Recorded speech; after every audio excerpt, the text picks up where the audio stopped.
तो भाई लोग फाइनली डेयरडेविल बॉर्न अगेन का ट्रेलर रिलीज हो चुका है और भाई लगता है केविन फाइगी ने हमारी दिल की सुन ली है और इस शो को 18+ बना दिया है। यानी कि एमसीयू की पहली R-रेटेड मतलब 18+ सीरीज आने वाली है जो है डेयरडेविल बॉर्न अगेन। बाकी ट्रेलर तो कमाल का है और यहाँ एमसीयू से कनेक्ट करते हुए कैप्टन अमेरिका और हल्क जैसे कैरेक्टर्स का भी ईस्टर एग हमें देखने मिलता है। और नेटफ्लिक्स के शो का जो ऑरा था तो वही ऑरा मार्वल वाले यहाँ लेकर आ गए हैं, क्योंकि लिटरली ट्रेलर के फर्स्ट शॉट से ही मारपीट चालू हो जाती है जहाँ डेयरडेविल म्यूज को मार रहा है और इसी म्यूज का हमें आगे एक क्लियर लुक भी देखने मिलता है। अब जिन्हें पता नहीं है कि ये म्यूज कौन है तो फिकर नॉट, तुम्हारा भाई है ना यहाँ पर। तो भाई लोग ये कैरेक्टर सीधे कॉमिक बुक से लिया गया है और ये कैरेक्टर एक साइकोपैथ होता है, क्योंकि ये अपने विक्टिम्स के ब्लड से पेंटिंग या फिर वॉल आर्ट बनाता है और ऐसे कई सारे वॉल आर्ट्स और पेंटिंग हमें ट्रेलर में देखने भी मिलते हैं और इवन बिहाइंड द सीन में भी हमें ये वॉल आर्ट्स देखने मिले हैं।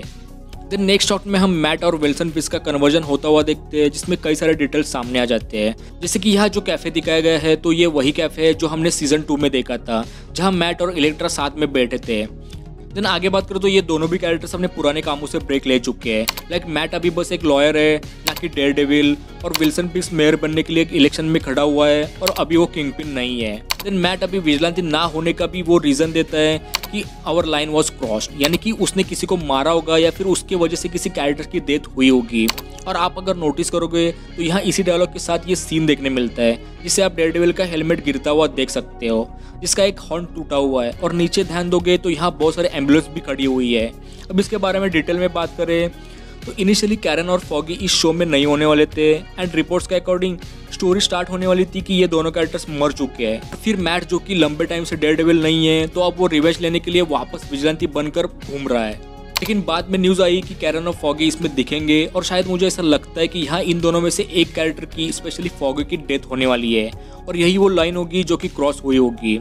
और ऐसा मैं इसलिए बोल रहा हूँ क्योंकि बिहाइंड द सीन का जो फोटो है उसमें आप फॉगी को गिरा हुआ देख सकते हो और अगर आप नोटिस करोगे तो ये वही सेम लोकेशन है जहाँ पर हमें हेलमेट गिरता हुआ दिखता है। देन इस शो में बुलसाई का कैरेक्टर भी होने वाला है, जिसकी हमें आगे झलक भी देखने मिलती है। तो मे भी ऐसा हो सकता है कि फॉगी को बुलसाई ने ही मारा होगा।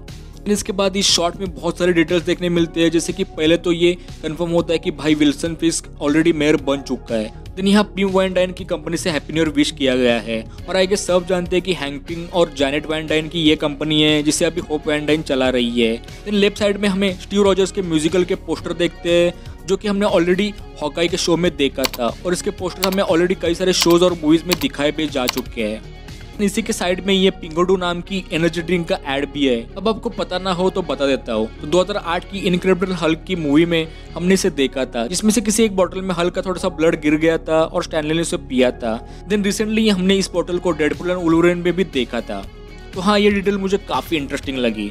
देन आगे हम एक कैरेक्टर को 3 लोगों से अकेले फाइट करते हुए देखते हैं, जो कि कोई और नहीं बल्कि व्हाइट टाइगर होगा। अब व्हाइट टाइगर को आगे एक शॉट में उसके कॉस्ट्यूम में भी दिखाया गया है और ये कैरेक्टर डेयरडेविल की तरह ही एक विजिलेंसी है। तो कॉमिक बुक में 2 व्हाइट टाइगर कैरेक्टर्स रह चुके हैं। पहला है हेक्ट्राएला, जो कि हमें यहाँ इस शो में दिखेगा, एंड लेटर इसकी फीमेल वर्जन आई थी इवाएला। कॉमिक बुक में इनके पास एक लॉकेट होता है जिससे इनको सुपर पावर मिलती है और यहाँ आप नोटिस करोगे तो यहाँ भी इसके पास एक लॉकेट दिखाया गया है। लेकिन अब ये लोग इस कैरेक्टर को कैसे पावर देखते हैं ये तो शो देख के ही पता चलेगा। देन आगे हमें बुलसाई दिखता है जिसे बांध कर रखा गया है और आगे भी एक सीन में हमें बुलसाई दिखता है जहाँ पीछे कैरन है एंड मोस्ट प्रोबेबली यहाँ ट्रायल चालू है। और आप नोटिस करोगे तो कैरन अकेली है, यहाँ फॉगी नहीं है, यानी कि फॉगी के डेथ के बाद की ये ट्रायल यहाँ चालू हो सकती है।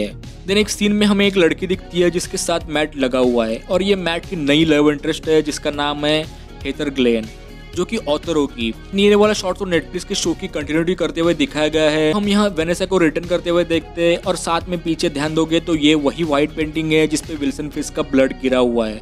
तो हाँ, कंटिन्यूटी देख के थोड़ा अच्छा भी लगता है। नेक्स्ट हमें दिखता है पनिशर, जहाँ वो मैट के साथ लड़ रहा है। कई सारे एक्शन सीक्वेंस के बाद हमें दिखता है ये वाला शॉट जिसमें हमें डेयरडेविल के कई सारे हेलमेट्स दिखाई देते हैं और आई गेस इनमें से 2 रेड हेलमेट हमने तो कई बार देखे हैं। येलो वाला हेलमेट हमने शीएल के शो में देखा था और ये ब्लैक वाला कॉमिक बुक के शैडोलैंड सूट का हेलमेट है और सिल्वर वाला हेलमेट डेयरडेविल तब पहनता है जब वो अपने आप को प्यूरिफाई करता है, उसको क्लैरिटी मिलती है लाइफ में और डॉक्टर स्ट्रेंज की हेल्प से वो पापों का प्रायश्चित करने निकल जाता है, तब वो सिल्वर सूट के साथ ये वाला हेलमेट पहनता है।